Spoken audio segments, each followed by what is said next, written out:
Yeah, yeah. So we're 4 weeks in, right? We're 4 weeks in, a This month. this You is an might say important part of the season, if it's I'm not crucial. mistaken. It's an inflection point. It's an inflection point. I don't. The masses, the listeners may not know this. At 4 weeks, we actually know as much about what's going to happen the rest of the season as what ADP told us in the preseason. This is the point where we are now on equal footing with what's actually happened with what we thought was going to happen. It doesn't necessarily mean you throw out your priors entirely, and it also doesn't mean that you ignore your priors entirely or you cling to your priors entirely, because you're going to be wrong. Like half these players are going to continue playing well and half are going to do really bad if they're producing nowhere near what the expectation was. So like, yeah, I don't know. Tell me more about this. This is your topic. You wanted to talk about this. I wanted to talk about Gabriel Davis. You wanted to talk about this. Well, I don't want to make fun. I'm not gonna sit here and make fun of the hobbled.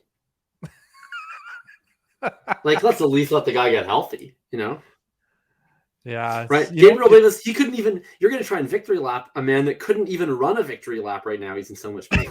He might not even be able to walk a victory lap. You know, it's interesting. He would just lie on your lap. It was pointed out to me on the Twitter that I was victory lapping an injury. And you were. That's what I think is interesting about that is I've actually never taken a victory lap on it. I've just been laughing every time somebody else like states his target share or his points per game or anything. I just like throw up like a giggle. I'm like, yeah, I know. I haven't gone out and been like, ha ha. Although that's not necessarily true either, actually. Let me take that back. Maybe I have been victory lapping, but it wasn't intended to be a victory lap.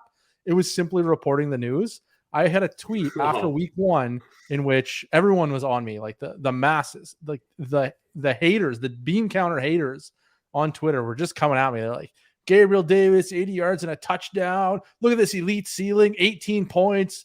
There's like 5 to 10 wide receivers right now averaging more than 18 points, but look at this elite ceiling from Gabriel Davis. And then the AJ Dillon thing, he caught a bunch of passes. He scored like, I don't know, 15 points or something. This is why we drafted him, 15 points a game. And since then, I was just like, you know what? I'm just going to tweet whatever they've done in the past week on the tweet. Cause I put up, it was a poll. It was like, which of your favorite players have I been the most wrong on? AJ Dillon or Gabriel Davis? And everyone told me I was really wrong on everyone. It was also an option that said, you've been wrong on no one after week 1. And very few people chose that option. Everyone wanted to let me know that I was wrong about one of their favorite players or both. That was another option. I could be wrong about both. And ever since then, I just tweet it. It's just news. It's not me victory lapping. It's simply reporting the news. This is what happened this week. Gabriel Davis scored 3 points. AJ Dillon scored 7. Congratulations. You took these players far earlier than you ever should have. Anyway, now we're at the week 4 point. Yeah. Tell me more about this. Well, this goes with Adam Harstad. Honestly, like on the Mount Rushmore of Dynasty Fantasy Football Analysts. If anyone doesn't follow him, it's at Adam Harstad. It's a green elephant. It's his profile photo. Well, hold on a second. Notice that he used like full words. He even used his name instead of like random letters in a strange acronym that like 8 people know that are only Colts fans. That's, you know what? Here's the fun. Well, no, we're not going to get sidetracked again. You continue to try and pull me off track, and I won't stand for it. Producer Matt said, you guys need to have shorter episodes. Just take note. Who's keeping us on the rails? Who's taking us off the rails? Who's putting bait into the water, hoping I snap up the line? Adam Harstad, he of the named Twitter account, tweeted out, fantasy points through 4 weeks predicts fantasy points over the rest of the season, exactly as well as preseason ADP does. Those pre-draft rankings are exactly as predictive as the year-to-date rankings. Going to write this up later this week, as I do before every week 5. And yeah, he's been writing about this for a while. This was something I learned about the first time last year. And he sort of does this quarter poll type article every year talking about this trend.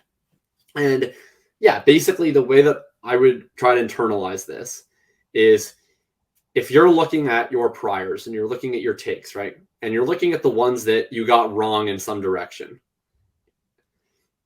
The way I would try, or at least have been trending in the way that you didn't want it to start the season. The way I would look at it is like, if you're looking at every player that you were high on that isn't performing well, and you're like, oh, buy low, buy low, buy low, buy low.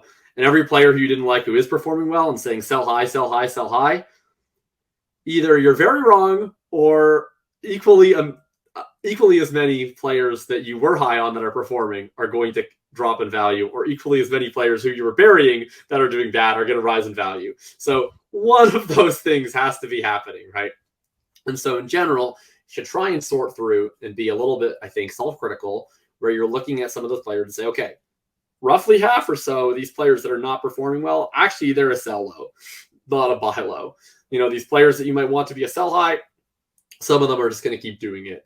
And I think, we could probably play this game from last year, where if we went through, who are these players got off to a hot start that we didn't expect? Deebo Samuel, obviously, the week 1 through 4 was a lot more predictive than what we saw preseason. Mike Williams, week 1 through 4, not as predictive of his week 5 through 17 as what we thought about Mike Williams preseason. You could go all the way down the line in terms of this. And so really going to be an interesting spot.